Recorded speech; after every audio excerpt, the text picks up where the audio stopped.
Welcome to KZGN News. Today we're bringing news from the Ridgecrest Police Department, Kern County Sheriff's News, Kern County Fire, gas prices, and much more. From the Rademacher Hills to Bee Mountain and the mighty Sierras, Ridgecrest to Inyo Kern and China Lake, this is your news for the Indian Wells Valley with the KZGN News crew. Thanks for joining us for the news. I'm Tom Wiknich. Here's news affecting Ridgecrest in the Indian Wells Valley. Here's news from the Ridgecrest Police Department. We received this report from the Ridgecrest Police Department yesterday. In the early morning hours of July 27, 2015, officers were dispatched to a residence to check the welfare of a possible domestic violence victim. The location is being kept confidential. Upon arrival, officers located the victim and determined she was in fact the victim of domestic violence. Officers received information, and Travis Kincaid was the suspect and that he was no longer on the scene. Officers were unable to locate Kincaid and are asking the public's help to find him. The suspect is described as Travis Wayne Kincaid White, male, adult, 26 years old. If anyone knows Kincaid's location or has information pertaining to his location, please contact the Ridgecrest Police Department at 760-499-5100. The pending charges include penal code violations of infliction of corporal injury, criminal threats, kidnapping, false imprisonment with violence, preventing a person from using a wireless device, and violation of a domestic violence restraining order. Again, if anyone knows Kincaid's location or has information pertaining to his location, please contact Detective Cushman at the Ridgecrest Police Department at 760-499-5100. Now in County Sheriff news, an officer-involved shooting occurred. On July 24, 2015, at about 6:36 p.m., Kern County Sheriff's deputies responded to a standard park in Oildale for a report of a suicidal subject. When deputies arrived, they contacted a 16-year-old female at the east end of the park. The female juvenile was holding a cellular phone. When deputies first tried to talk to her, she began walking westbound through the park. Deputies followed her through the park to an area near the basketball courts. As the deputies continued to try to talk to her, she placed the phone in a pocket and removed what appeared to be a handgun. Deputies repeatedly ordered her to drop the handgun, however she refused. At one point, she pointed the handgun at the deputies, and all three deputies discharged their firearms at her. The deputies fired a total of 4 rounds, striking her once in the abdomen. She was then taken into custody. Deputies began rendering medical aid. An ambulance, which had been standing by in the area at the deputy's request, responded immediately. The juvenile was treated by ambulance personnel and transported to the Kern Medical Center for treatment. Detectives responded and initiated an investigation into the shooting. It was later determined the handgun was a realistic-looking Daisy Powerline Model 45 pellet gun. The 3 deputies who discharged their firearms are identified as 9-year-old veteran Scott Wall, 7-year veteran Daniel Willis, and 7-year veteran Dennis Coffey. All 3 have been placed on paid administrative leave pending the review of the shooting. The juvenile was arrested for exhibiting a firearm at a peace officer and obstructing or delaying a peace officer. While the injury was serious, it is expected she will fully recover from the shooting. She will also be provided assistance for her problems. She will be booked into juvenile hall when she is released from the Kern Medical Center. In news from Sacramento and George Runner's office, we report this story. George Runner is the vice chairman of the California State Board of Equalization. He reports, "Call me a conspiracy theorist, but something is rotten with road funding in California. Sacramento is flush with billions in unanticipated revenue, yet a record $115 billion budget spending plan signed by Governor Jerry Brown shortchanges the state's transportation and infrastructure needs. The only real funding boost goes to high-speed rail. Budgets reflect priorities, and this shows that fixing roads is not a priority to Democratic legislators. Instead of fixing deteriorating freeways, some liberal lawmakers still hope Californians will give up their cars and ride mass transit. But tax and spend politicians sense an opportunity. By starving road maintenance budget, they hope to create a public pressure for tax increases, rather than curb wasteful spending. They want to have their cake and eat it too.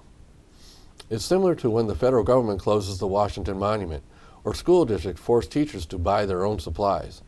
These highly visible actions appeal to people's emotions and can generate public support for higher taxes. I hope Californians will not fall for this trick," he said. The governor's recent call for a special session of the legislature on road funding provides an opportunity for lawmakers to push for higher road taxes. And Brown has now indicated that his promise to require a public vote on new taxes was for his first term only. It will only take a 2/3 vote of the legislature and the governor's signature to raise your taxes. Already this year, Democratic lawmakers have proposed new road user charges and higher gas taxes aimed at generating billions in new revenue. That was a report from George Runner. So now we'll see what new taxes they come up with. And in an update from the Kern County Fire Department, here's the current statistics of fire support we are providing around California. Fires continue to burn around the state of California. The Kern County Fire Department has a significant resource commitment to the Willow Fire. Kern County firefighters are also at the Lowell Fire, Rag Fire, Queen Fire, and Cutka Fire. At the Willow Fire, 83 personnel are providing support, including firefighters, helicopter crew, and medical crew. At the Lowell Fire, 28 personnel, including firefighters. Rag Fire has 2 firefighters. Queen Fire has 2 firefighters. The Cutka Fire has 1 firefighter. Individual resources provided include safety officers, plans, logistics, base managers, and other incident command positions.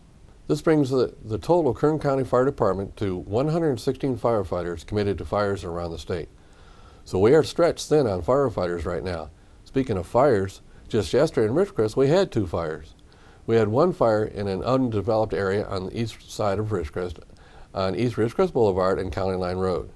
It was quickly extinguished and limited to a very small area. In a more serious fire, we had a mobile home destroyed by fire in the area behind Casey's Restaurant on the north end of town.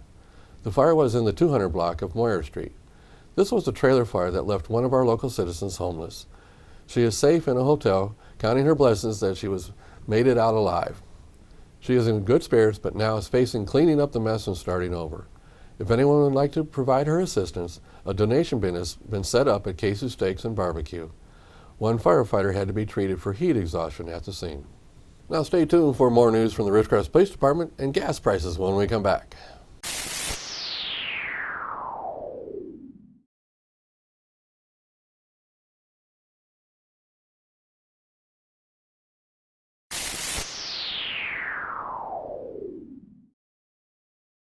Welcome back. In an update from the Ridgecrest Police Department about the DUI and driver's license checkpoint they held last Friday evening, here's how it went. A total of 523 vehicles were screened at the checkpoint. A total of 7 driver's licenses were checked and 2 field sobriety tests were conducted. The tests resulted in 2 DUI arrests, 1 for alcohol and 1 for drugs. One of the DUI subjects was also in possession of a firearm, along with suspected methamphetamine. The police department believes aggressive effort to curb people from driving while under the influence helps prevent injury and death caused by people driving under the influence of alcohol and/or drugs. The checkpoint was paid for by a grant from the National Traffic Highway Safety Administration. For information about this checkpoint, contact Officer Nathan Lloyd at the Ridgecrest Police Department, 760-499-5100. Now a story submitted by KZGN field reporter Tanya Pyle. July is Purple Ribbon Month in memory of Caitlin Marie Russell and all children who have lost their lives to preventable injuries in and around cars. National Heat Stroke Prevention Day is Friday, July 31st, 2015. This is to raise awareness about heat stroke deaths of children in vehicles. According to noheatstroke.org, at least 10 children have died this year alone to hypothermia nationwide. Statistics include a California tragedy on Father's Day in Pomona, California. Caitlin's law, passed in 2001, makes it a citable offense for parents to leave children under 6 unattended in a motor vehicle without supervision by someone at least 12 years of age. 6-month-old Caitlin Marie Russell died August 15, 2000, after being left in a hot van by a caregiver. U.S. statistics are alarming. Total U.S. heat stroke deaths of children left in cars so far in 2015 are 11. In 2014, 31 children died in cars. And from 1998 to the present, 643 children have died. Heat stroke is clinically when a person's temperature exceeds 104 degrees. Symptoms include dizziness, disorientation, agitation, confusion, sluggishness, seizure, hot dry skin, flushed but not sweaty, loss of consciousness, rapid heartbeat, and hallucinations. core body temperatures of 107 degrees or greater damages cells and internal organs begin to shut down and die. Children's thermal regulatory systems aren't as efficient as an adult's. Their body temperatures warm 3 to 5 times faster than that of an adult. Beware of sun radiation through relatively transparent windows. It strikes objects and heats them from 180 to over 200 degrees. Adjacent objects heat by conduction and convection, giving long-wave radiation and warming the air trapped inside. Even with cracked windows, in 10 minutes temperatures rise approximately 19 degrees. 20 minutes, approximately 29 degrees. In 30 minutes, the temperature rises approximately 34 degrees.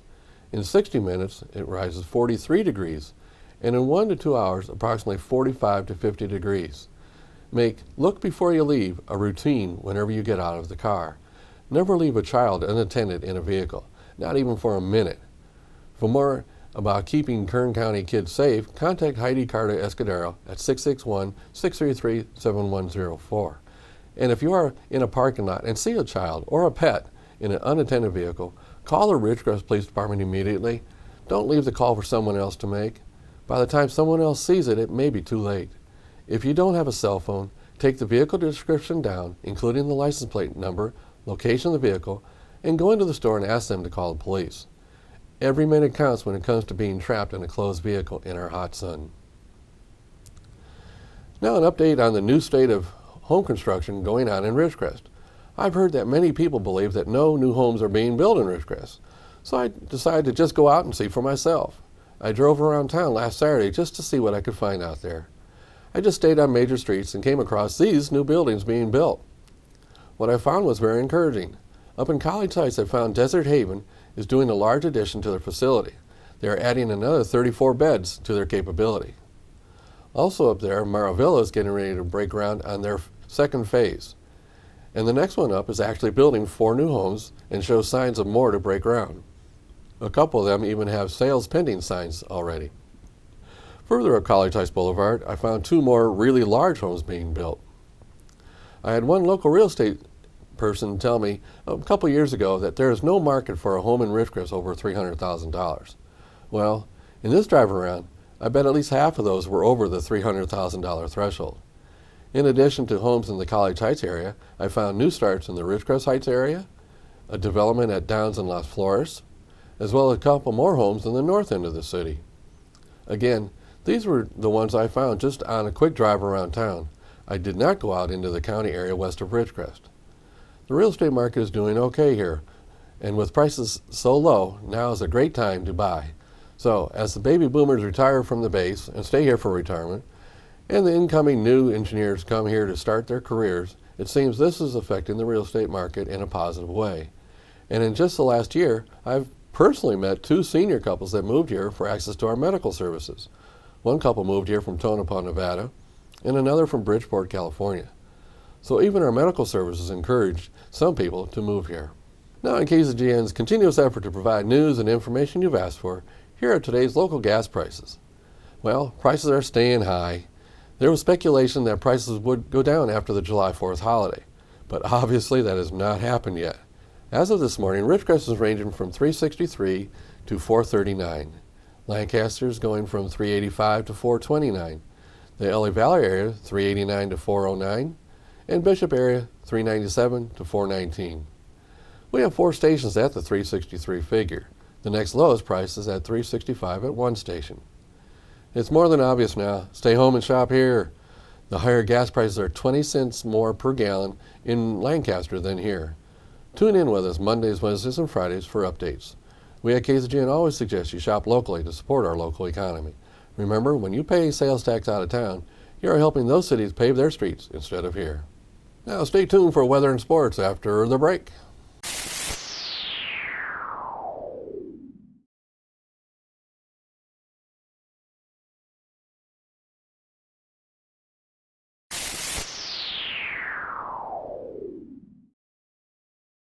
Thanks for staying with us. Let's go to Keith for the weather.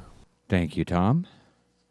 From the National Weather Service, isolated severe thunderstorms will continue from Minnesota to southwestern Kansas. Within that swath, the most probable area for greater concentrations of severe weather is from eastern Nebraska across parts of Iowa. A marginal risk of severe thunderstorms also exists over eastern New England. Temperatures across the nation: Carolinas came in at 86, Ohio 86, Georgia 85, Arkansas 93, Colorado and New Mexico tied for 72, Idaho 67, and Los Angeles 66. For our local weather here in the IWV, tonight a 20% chance of showers and thunderstorms, partly cloudy with a low around 75, south-southeast wind 5 to 10 miles per hour.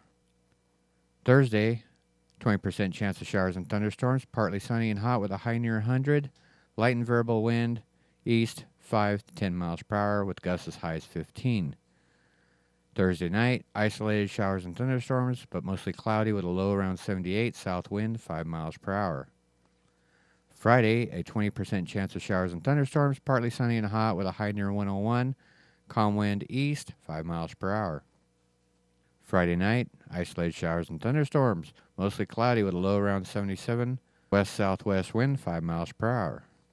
And on Saturday, isolated showers and thunderstorms, partly sunny and hot with a high near 102, west-southwest wind 5 miles per hour. And that is a look at your IWV forecast. Now back to Tom and the rest of your KZGN News. Thanks, Keith. Now Tom Heck with sports. And a very pleasant Wednesday afternoon to everyone. A couple of interesting notes. They asked the fans what baseball stadium is the nicest in baseball, the most fan-friendly, the best parking, and it was PMC Park in Pittsburgh, and kind of a far cry from yesteryear when they had Three Rivers Stadium in Pittsburgh, and before that Forbes Field, where parking quite wasn't so easy, but brand new ballpark, a couple years old. Boy, really nice facility. All right, the best former park, Ebbets Field in Brooklyn. They got that vote. The Dodgers moved to LA in 1958. They played in the LA Coliseum until 1962, which was quite an adventure.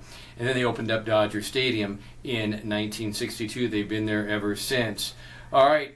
The NFL's hired their first female coach, Jen Welter. The Arizona Cardinals hired her. She'll be a training preseason inside linebacker coach. Now, don't laugh. She played professional rugby. She played professional indoor football with the men. So, no stranger for her to be there. Also has a doctorate in psychology. All right, Deflategate, Tom Brady. He appealed the 4 games, didn't win, and he'll be out for the first 4 games of the season. Patriots also were fined $1 million, and they had 2 players or 2 draft choices that will be taken away from them next year. All right. Angels, a bunch of trades. They pick up 3 outfielders in the last 48 hours. We'll talk more about that tomorrow. Shane Victorino being the biggest name, former Boston Red Sox, but they got a few other guys later today too. Scott Papelbon of the Phillies had 17 saves for the team in Philadelphia, 1.73 ERA. Having a good season for a terrible team, and the Phillies traded him to Colorado for basically, I beg your pardon, they traded him to the Nationals for basically a handful of dust. They get 2 minor league players playing in Double-A. And then Troy Tulowitzki gets sent over to Toronto, the all-star of 4 seasons with the Colorado Rockies. A veteran will now play for the Blue Jays. In Major League Baseball scoreboard, Houston beats the Angels. They're now tied for first place with the Astros. Cincinnati, Pittsburgh, Colorado. The Yankees lose. The Yankees lose to Texas, or I beg your pardon, the Yankees beat Texas. Now, in that game, Texas had a 5-0 lead, and only to see the Yankees score the next 21 runs. They beat them 21-5. The White Sox, probably the hottest team in baseball, they beat Boston again. The White Sox are now 2 games under 500. It doesn't say a whole lot. However, they were at one time 18 games under 500. Robin Ventura doing a great job getting that team playing well. Believe it or not, they're still in the hunt for a wild card. The Mets beat the Padres, and Kansas City wins again. They beat Cleveland, now 24 games over 500. Miami beats Washington, Tampa Bay a winner, and the Jays beat the Phils, and also Baltimore beats Atlanta. That's your sports for this Wednesday. I'm Tom Heck for KZGN. So that's the news for today. All of us at KZGN-TV know you have a choice in what you watch for your news. We all thank you for choosing KZGN-TV, Ridgecrest's only locally owned community TV station. Now stay with us for Ridgecrest Talk coming up next. And watch this video of a dog swim party. Dogs like to have fun too.